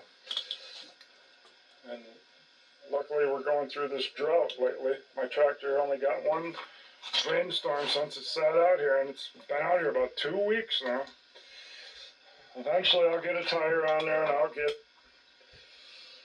it back in the shed with the chain on it again. That's over there in a pile. So that's it for today. Okay, it's Monday. So then I put a whole tube of 100% silicone caulk around to keep the tube from getting creased or going into that wire that might not have been ground good enough. So that's what I'm going to go with. Now I just got to finish tightening those lugs and then get this on there. Oh, I wire brushed and painted the 6 nuts and the 6 lock washers. Oh, but I squirted oil on all the threads. So then I noticed that this date that I didn't think had anything there, right there, that's a Y. Sticks out in each direction. I mean, it's upside down, but that's a Y. I didn't know it'd be so close to that bump. So that means it's a 1953 rim. I went to a Tractor Parts in Iowa and got it. I can't remember if it's a 53. I don't remember taking it off a Super H. I thought it was a normal H. Maybe they did make normal H's in 53, but it is a 53 wheel.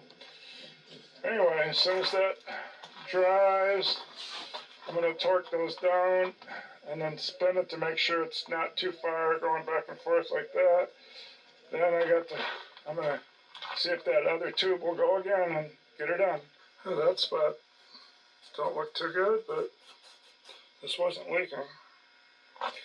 So, since, like I said, I never did unscrew that thing to take the tube out of the rim, it's stuck. So I filled this little tuna can with WD-40 from a bulk container and put a couple weights on it, letting it soak. I'm thinking if I dump WD-40 in a tub of my bulk WD-40 and then left each piece soaking in the pan so I could get about a foot worth every 10 or 15 minutes, I could just soak this in WD-40 until some of this maybe loses its adhesion, because that stuff is really, it's amazing how rust can weld itself to an item. So that means dinner time. After soaking for about 2 hours, I was able to get that ring off. A little handy with this new valve stem on here, because that ring is supposed to go over the top of this. It won't fit over this one. Anyway, I got that on here, so I'm going to try to air this up to see if some of that rust will fall off from airing it up and kind of, I don't know, just from airing it up, maybe a little larger than it normally is. Oh, I also found my first use for this pliers. I always hated it, because look how thin it is. Look how thin it is. But if I wouldn't have had this pliers, I would have never got that off. So, it says made by Crescent Tool Company, Jamestown, New York.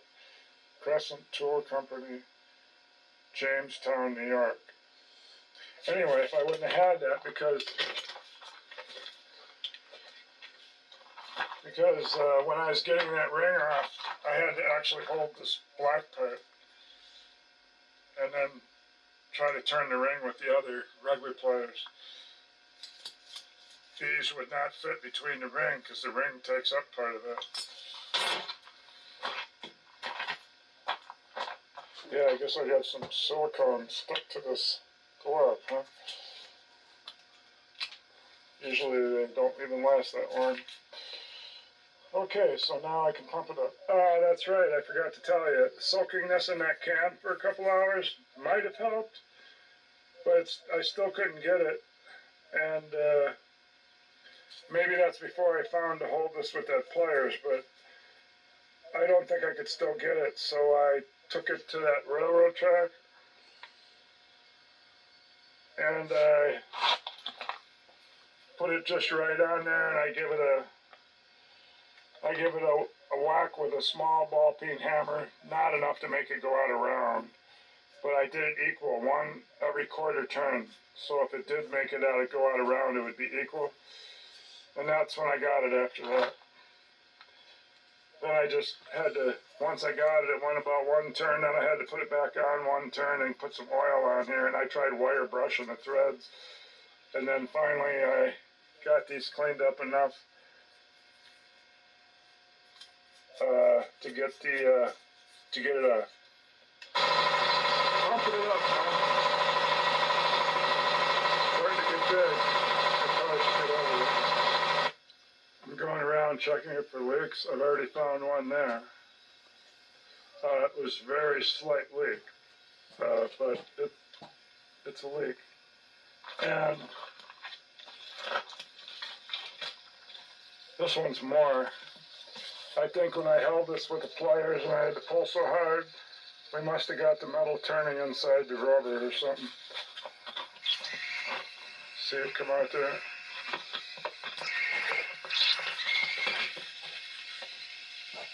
that's not up here where this hooks, that's there.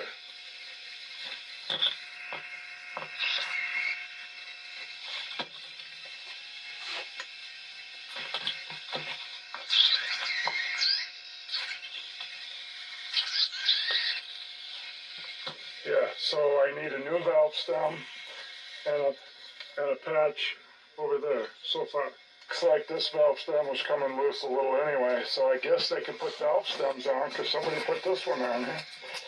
So,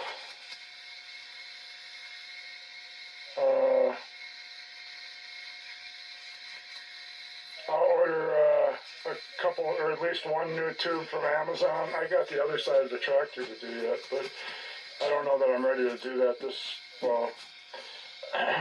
This tire has stayed like this for a number of years, so I'm sure the other one can stay like that for one more year.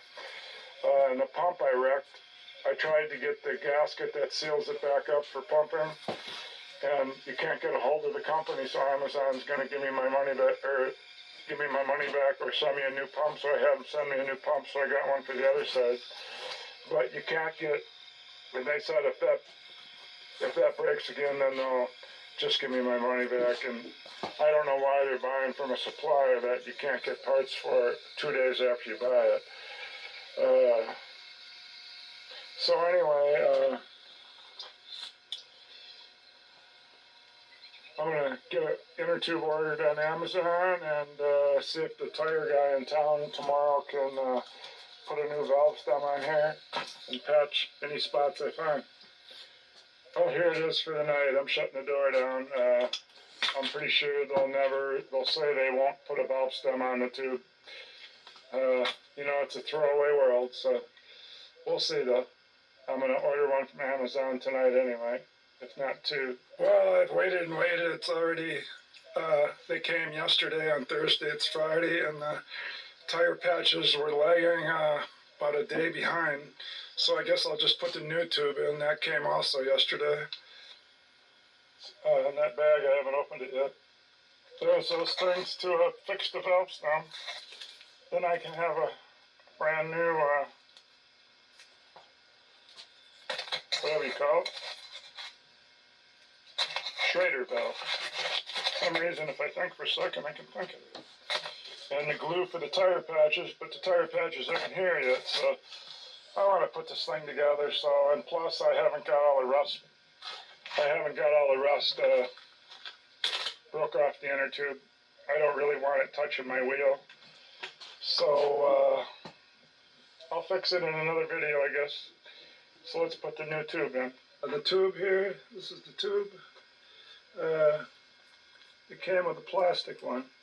The old one had a metal one, and so does the replacement one, the metal one, but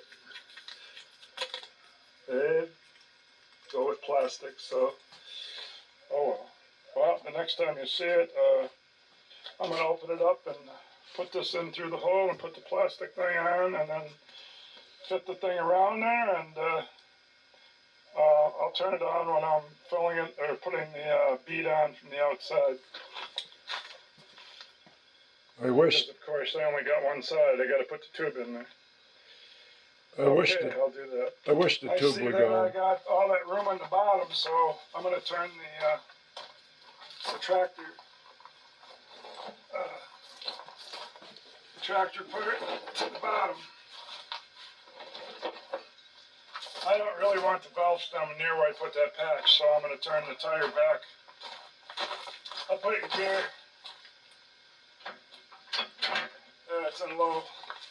I think I'll spin that patch back up about halfway or more.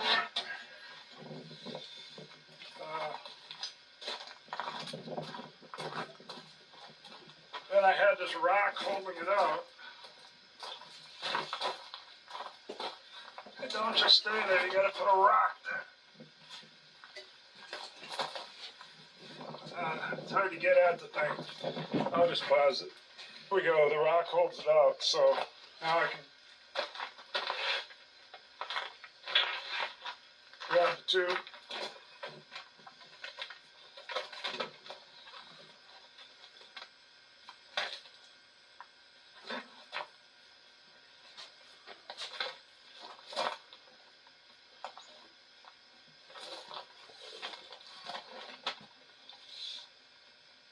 So you can see it's going to be a little bit of a struggle, so I'll do it off camera. Back the camera up, I guess. You might just see my back end of my head.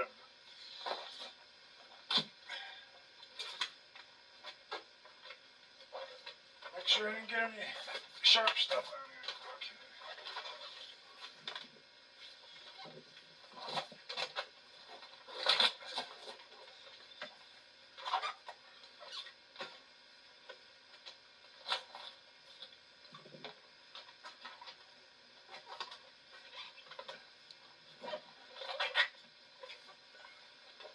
Get some way of keeping it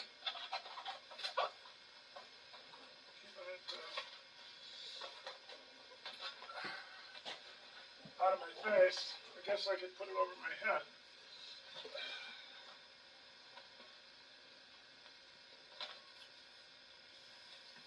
Might have to turn it around.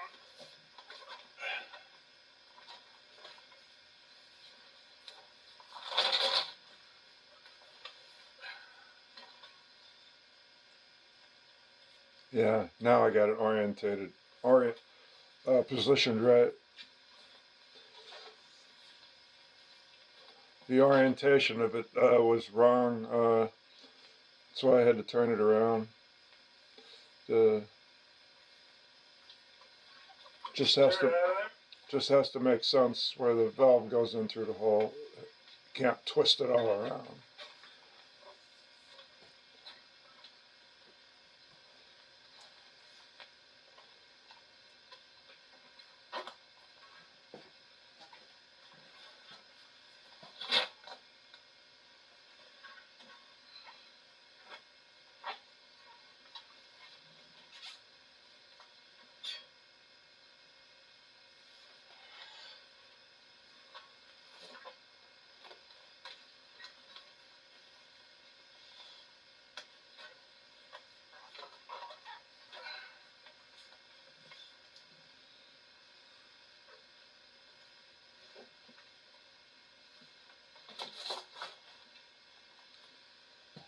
Now I have to take the rock out.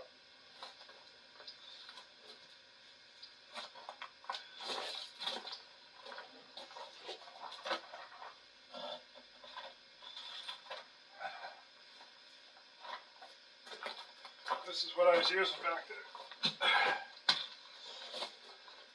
That way it'll let the tube come in so I can get the hole. Yep, you hear it? It went clang.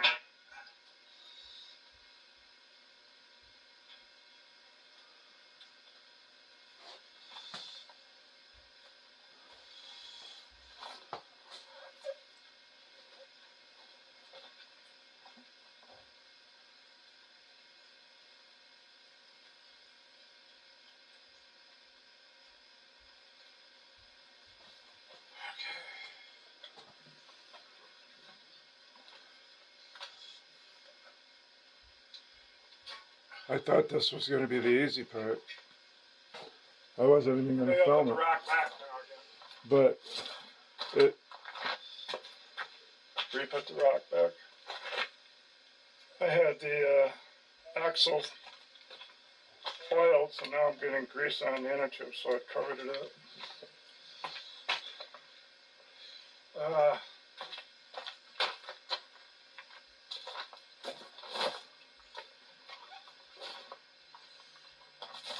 possibly I should have put it in neutral and spun it around and put the valve stem up on the top. That way gravity would just let the tube hang down. It's just a thought. If I would have spun it to the top, I wouldn't have it always hanging there, but this is working.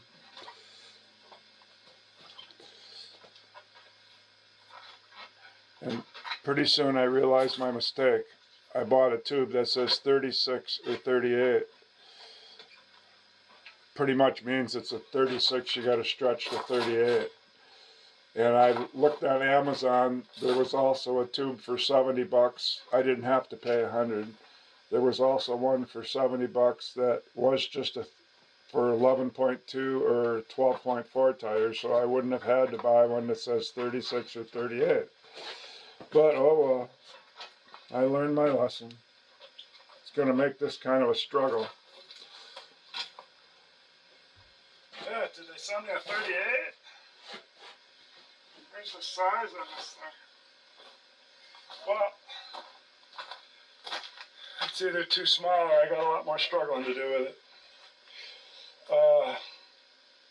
I would think they would have sent me the right size. I forgot to read it. I dug it back out. It says 11.2, 11.2, 11.4, 36 or 38. Yeah, so they're going to make it so I have to stretch it then if it's got the word 36. Oh boy. Okay, well, it's hot enough to make me sweat right through my sweatband and have to clean off my glasses, but I got it to that point. Now I just got to keep shoving it. Still in the same spot. Well, I'm never buying another one that says 36 or 38. Definitely not. It's if you want to get marks all over your arms trying to squeeze it up in there and get it inch at a time.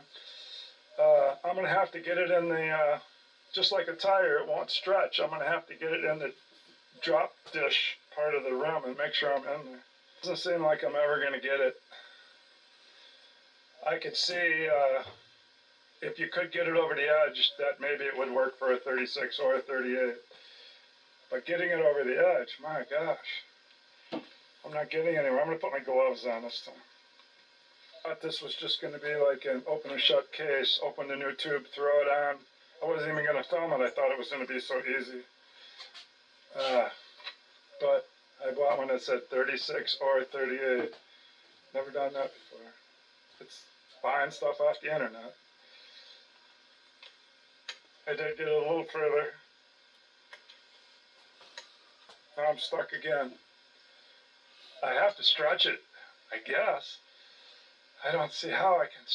You can't stretch a tire. I guess they act like you can stretch a tube then. Oh boy, I'm never gonna buy one that's got the word the number 36 on it. Just the 38.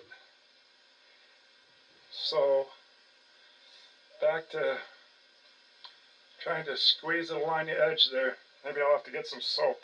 Now I got it to there. I may as well leave it go. It looks like I'm going to actually get it. Should pop. Should pop here pretty quickly.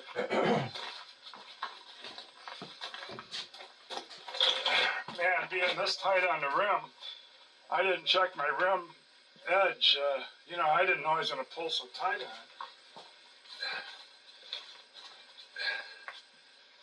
I hope it wasn't sharp anywhere. Wow. Okay, but now it's not in the dish over here, so I'm going to have to go behind it and get it in the center. Get it in the center. I'll do that off camera. Yeah, you can't see it anymore. I'm going to go along and tuck it into the center and then put that bead back on. Jack it back up. Okay, let's roll with the tire irons. I put a vice grip over here.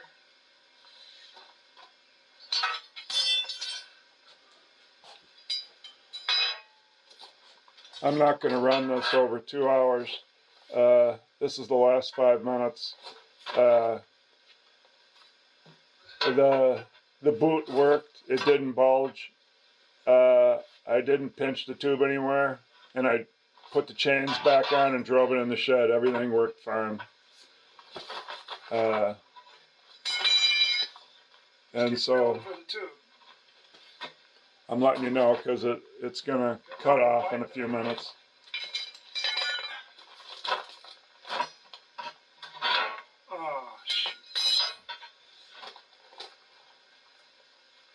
I definitely learned a few things doing this.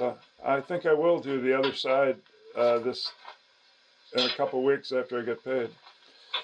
I'll order another tube. Yeah, there I can see there's no tube. See it? I'm worried about pinching it. Now if I had another vice grip so I could reach it.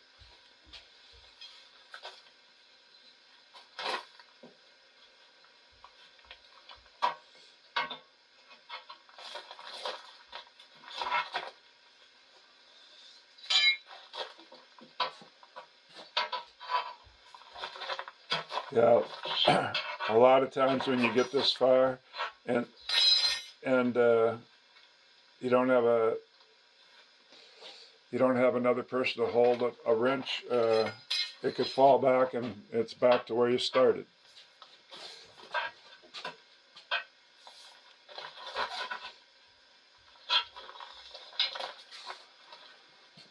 Oh, there's a tube. Shoot. There's a tube there. Got to keep thinking of that. It's been 2 days. It's still aired up. I didn't pinch it. Everything worked out. It's in the shed now with the chains on it, parked.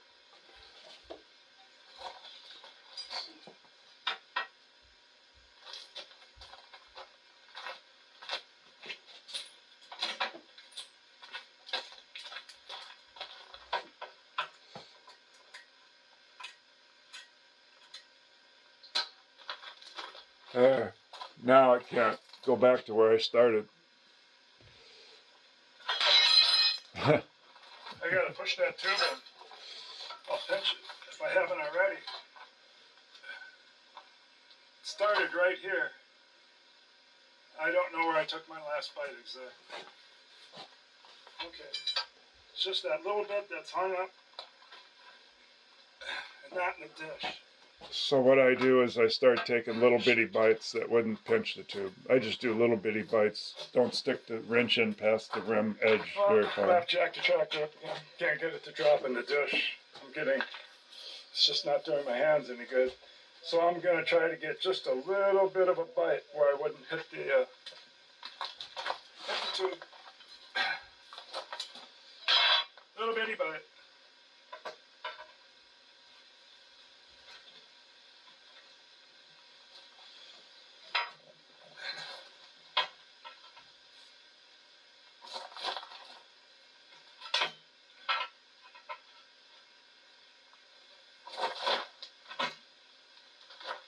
And then maybe I won't go past the level.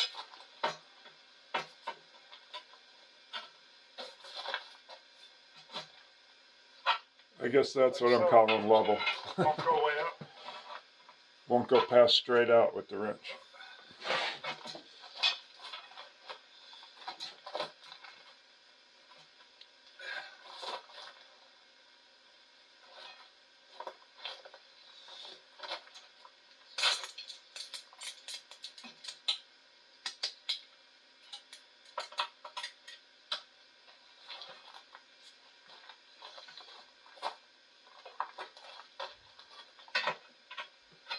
I remember what I end up doing. I get it a little further, and then I just get my sledgehammer and I wrap it a couple times and it pops on. Bottom vice grip fell off.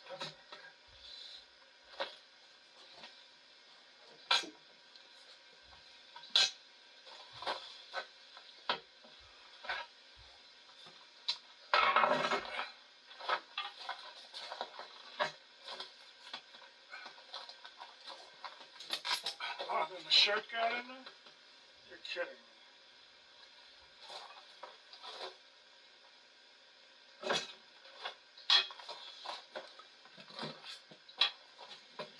I guess I put the cloth on there so I didn't scratch the rim.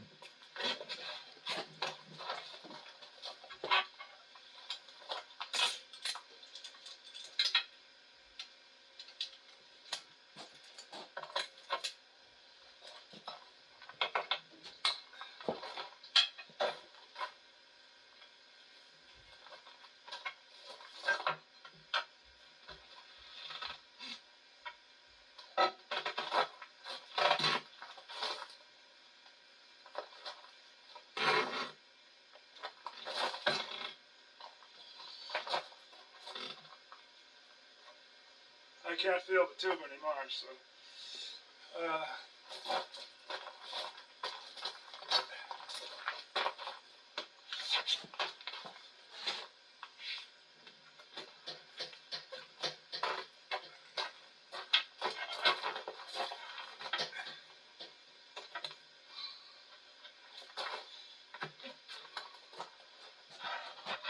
Like I say, I just hit it with a sledgehammer a couple times and it popped around.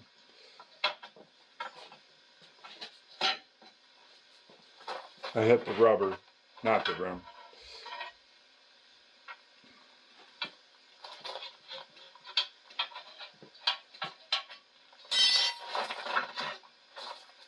Well, thanks for watching, everybody.